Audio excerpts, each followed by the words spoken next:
रोजावाडी येथील गेली कित्येक वर्ष चन-पाणंद हा वादग्रस्त असलेला रस्ता अशोक काकडे, जिल्हाधिकारी श्रीनिवास अर्जुन, प्रांताधिकारी यांच्या मार्गदर्शनाखाली तहसीलदार राजशेखर लिंबारे यांनी या रस्त्याचा प्रश्न मार्गी लावत शेतकऱ्यांचा कायमस्वरूपी वाहतुकीचा मार्ग मोकळा केलाय।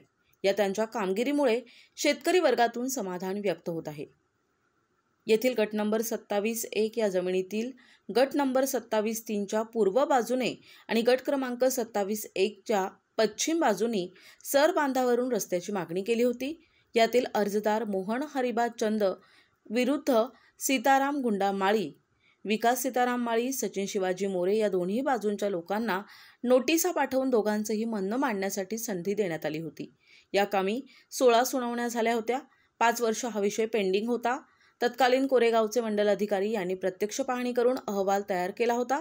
तसेच रोजावाडी तलाठी यांनी देखील पंचनामा आणि जबाब नोंदवून अहवाल तयार करून वरिष्ठांना पाठवला होता। त्यानंतर तत्कालीन तहसीलदार यांनी प्रत्यक्ष भेट देऊन पंचनामा आणि जबाब अहवाल तयार केला होता। मागील सर्व गोष्टींचा अभ्यास करून आणि सर्व बाजूंचा विचार करून तहसीलदार राजशेखर लिंबारे यांनी हा रस्ता शेतकऱ्यांसाठी खुला केलाय। रोजावाडी, दुधगाव, बागणी, आष्टा अशा सर्व गावांना जोडणारा हा रस्ता शेतकरी वर्गासाठी उपयुक्त ठरणार आहे। यावेळी सर्कल विजय तोडकर, रोजावाडी सरपंच जुबेर पिरजादे, बागणी उपसरपंच संतोष घनवट, कोतवाल रणजित भोई यांच्यासह शेतकरी वर्ग उपस्थित होते। NTV news Marathi, Sangli.